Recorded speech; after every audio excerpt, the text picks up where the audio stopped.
બધાને ભીખુભાઈ ખુમણના રામ રામ. આજે ક્ષત્રિયોનું સંમેલન મળ્યું એના વિશે બે વાત કરવી છે કે એક તો જેણે જ્યારે કુરુક્ષેત્રના રણ મેદાનની માલપા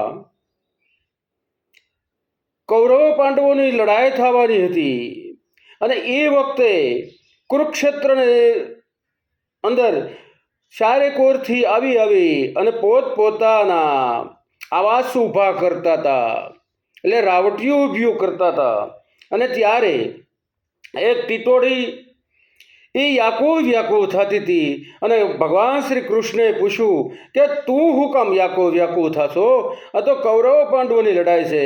અને ત્યારે જે કહે છે કે પ્રભુ તમામે તમામ 84 લાખ યોનિના જીવની વાઇલમાં તમામ જીવમાં તમામને પોતાના સંતાનોની ચિંતા હોય.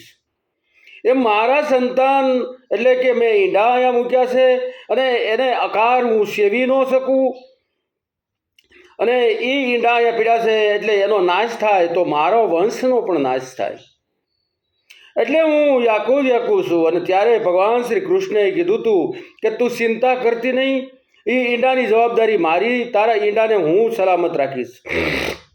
અને ત્યારે લડાઈ થઈ અને એક હાથીના પોતાને ડોકે બાંધેલો ટોકરો એની ઉપર મૂકી દીધો અને 18 દિવસની લડાઈ થઈ. અને 18 દિવસની લડાઈ પછી પણ એ ટીટોડીના ઈંડા સલામત રહ્યા હતા. એવી રીતે આજ રતનપરની માઇલપા જ્યારે આ આયોજન થયું અને ત્યાં ક્ષત્રિયો ભેગા થવાના છે એ ખબર ભેગા કરવા માટે અને એ ગ્રાઉન્ડ સાફ કરતા હતા, ત્યારે પણ એક ટીટોડી વ્યાકુળ થતી હતી.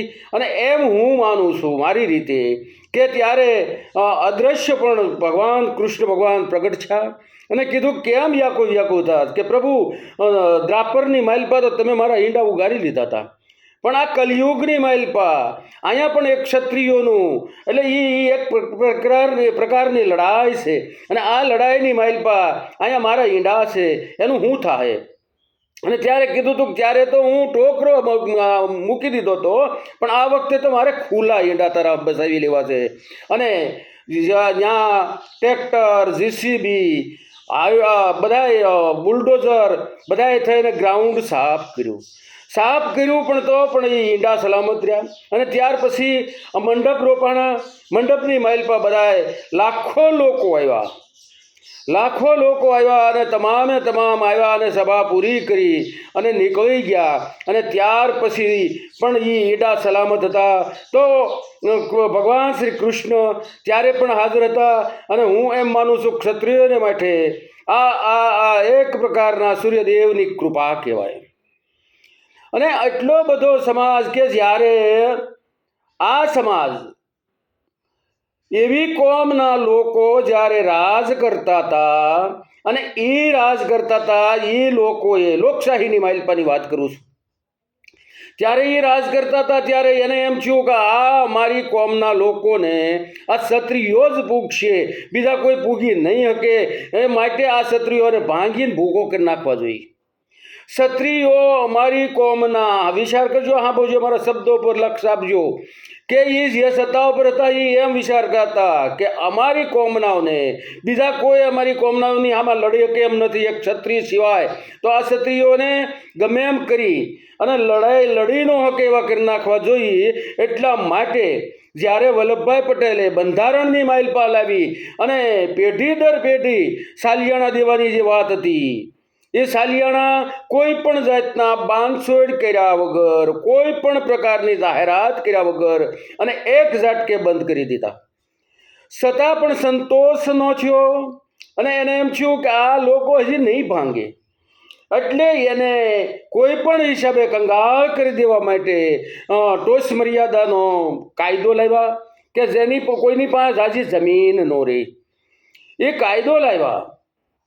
અને એ એટલેથી સંતોષ ન થયો એટલે એવો પ્રસાર શરૂ કર્યો કે આ કોમ, એટલે એનું વર્ણન તો હું નહીં કરું, કારણ કે વર્ણન કરતા તો ક્રોધ પણ આવી જાય. એવું આ લોકોએ એ વખતે પ્રસાર કર્યો હતો. અને ત્યાર પછીના લગભગ 30 વર્ષ એટલી બધી ક્ષત્રિય સમાજ પાછો પડી ગયો. એ જે વડીલો હોય એને પૂછજો કે પરિસ્થિતિ કેવી આવી હતી. એવી 30 વર્ષ પરિસ્થિતિ આવી. અને આ છેલ્લા હું એમ માનું છું ત્યાં લગી છેલ્લા 20 વર્ષની અંદર ખૂબ જ પ્રગતિ કરી છે, ખૂબ જ ધંધે સીડ્યા છે ક્ષત્રિયો બધા, અને નોકરીએ પણ ખૂબ સીડ્યા. એ બદલ મને અભિનંદન આપું છું અને મને દિલની અંદર ખૂબ ખૂબ આનંદ થાય છે કે ખૂબ પ્રગતિ કરી. અને આજનું આ જે સંમેલન જોયું કે આ સંમેલનની માઇલપા એટલા બધા ક્ષત્રિયો આવ્યા, લાખોની સંખ્યામાં આવ્યા. એટલે પહેલો પરસો એમ હું પરસો કહી અને કહું છું, પહેલો પરસો ટીટોડીના ઈંડા બિછા એ, અને આ બીજો પરસો એ કે લાખોની માઇલપા ક્ષત્રિયો આવ્યા અને એક પણ કાંકરી સાવો ન થયો. નકા આખું ગુજરાત વાટ જોઈને બેઠું હતું કે આ બધા લડાયક કોમ, આ બધા એવી જેવા જ એના વિચાર એવી વાતો કરતા હતા. અને એની વિશેથી સંપાવી અને બધાએ શાંતિથી મિટિંગ પૂરી કરી. એટલે એ એક પરસો કહેવાય, પ્રભુની દયા કહેવાય. એટલા ક્ષત્રિયો ભેગા થાય અને બિલકુલ શાંતિનું વાતાવરણ હોય રહે.